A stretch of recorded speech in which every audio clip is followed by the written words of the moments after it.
Bonjour à tous, je suis Marie-Edwige, je suis astrologue, je me situe dans la région des Côtes d'Armor, en Bretagne, et je vous propose ce court podcast pour vous présenter ce qu'est une pleine lune, davantage d'un point de vue astrologique. Et je réalise ce podcast dans le contexte de mes interprétations de pleine lune mensuelles, pour ceux qui ne sauraient pas exactement à quoi fait référence une pleine lune d'un point de vue astrologique. Tout simplement, une pleine lune se produit quand la lune fait face au soleil. C'est pourquoi elle est si lumineuse dans le ciel. Et dans une roue astrologique, cette pleine lune se voit car ces deux astres sont opposés l'une à l'autre. Un trait rouge en général les relie dans une roue astrologique, ce qu'on appelle une opposition en astrologie, qui est un aspect de 180 degrés, voilà, entre elles, donc entre le soleil et la lune.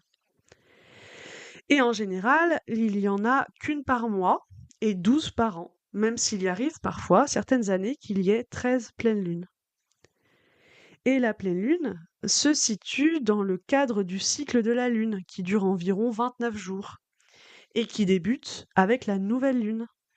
Et donc la pleine lune se réalisant à la moitié de son cycle, c'est-à-dire environ 2 semaines après la nouvelle lune.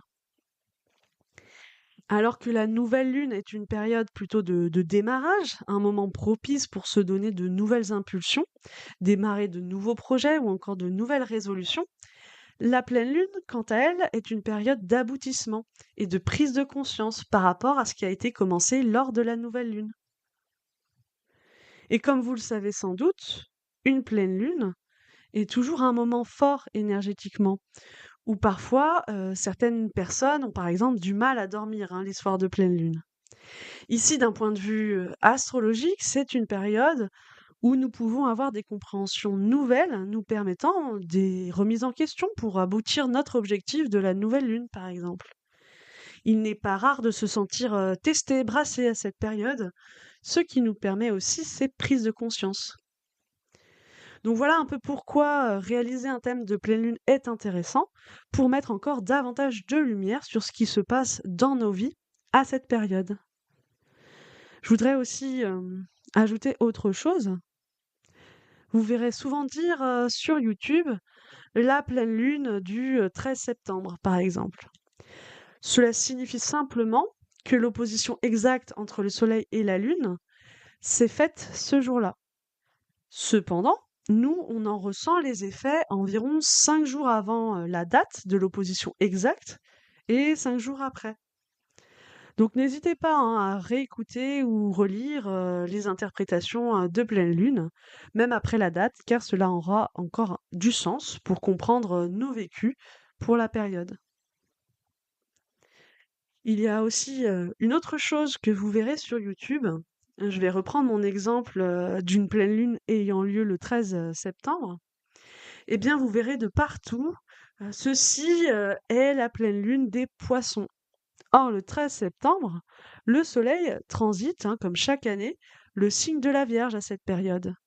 Et c'est la Lune qui se situe dans le signe d'en face, ici c'est le signe des poissons, donc c'est-à-dire le signe opposé au signe de la Vierge. Donc c'est elle, c'est la Lune qui se situe dans le poisson. Et je l'avais déjà expliqué dans mes vidéos précédentes, mais c'est pas une façon de présenter la pleine Lune que je trouve exacte. Pourquoi? Parce que c'est le Soleil qui a le rôle actif dans cette relation avec la Lune. C'est lui qui l'illumine. C'est la Lune, elle est juste réceptrice. Elle reflète juste la lumière du Soleil. Elle est donc passive dans ce phénomène.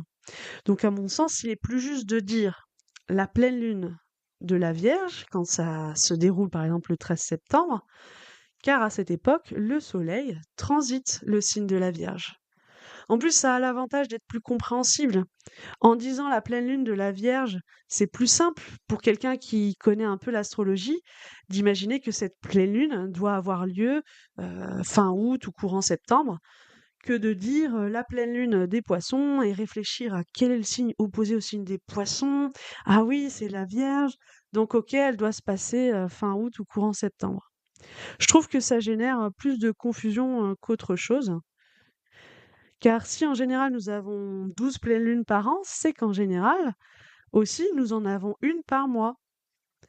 Donc pour chaque mois, par exemple le mois de janvier, nous avons la pleine lune du Capricorne, qui est donc reliée à la manifestation, à la prise de responsabilité. Le mois de février, nous avons la pleine lune du Verseau, qui est reliée à la notion de liberté et d'ouverture au futur. Le mois de mars, nous avons la pleine lune des Poissons, qui est reliée à la créativité inspirée et à la purification, etc., etc. Donc je m'arrête là pour la liste, hein, parce que vous avez toutes les informations en détail dans mes vidéos à ce sujet. Mais vous comprenez, comme il s'agit de cycles, donc chaque année, nous vivons les 12 pleines lunes en lien avec les 12 signes du zodiaque. Et donc, nous revenons chaque année hein, sur des thématiques de travail. Par exemple, comme on l'a vu avec la responsabilité, la liberté, la purification, par exemple. Et donc, pour les nuances et les spécificités de l'année en cours, il y a bien sûr l'interprétation du thème de pleine lune en elle-même, que je vous invite à écouter sur ma chaîne YouTube. J'espère vous avoir éclairé sur ce que sont les pleines lunes et surtout d'un point de vue astrologique. Et je vous souhaite de belles réflexions astrologiques. À bientôt.